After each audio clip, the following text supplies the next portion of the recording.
তার চেয়ে বেশি হলো আপনাদের ওখানকার আপনাদের যে প্রেসিডেন্ট আছেন ট্রাম্প সাহেব, উনি একটা আনপ্রেডিক্টেবল ক্যারেক্টার। উনি যে কখন কাকে কি করছেন, কোন যুক্তিতে করছেন, এটা কিন্তু আসলে বলা বড় কঠিন। সবাই জানতো যে ভারতের সঙ্গে ওনার সম্পর্ক খুবই ভালো। মোদিকে উনি ওনার ফ্রেন্ড হিসেবেও আখ্যায়িত করেছেন বহুবার। মোদিও ওনার জন্য অনেক কিছু করেছেন। সেই ভারতের উপর কিন্তু এই পাল্টা শুল্ক চাপিয়ে দেওয়া হয়েছে 25%। আবার পাকিস্তানের জন্য 19%। এখন এটার আসলে কোন লজিক কিন্তু আপনি খুঁজে পাবেন না। আপনাদের ট্রাম্প ব্রাজিলের উপর 50% শুল্ক আরোপ করবেন বলে হুমকি দিয়েছেন।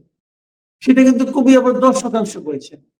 আর কেন উনি 10% করলেন, এই ব্যাখ্যা যদি আপনি খুঁজেন, তাহলে সবচেয়ে বড় অর্থনীতিবিদ বলতে পারবেন না উনি এটা কেন কমিয়েছেন, অথবা কেন বলেছিলেন যে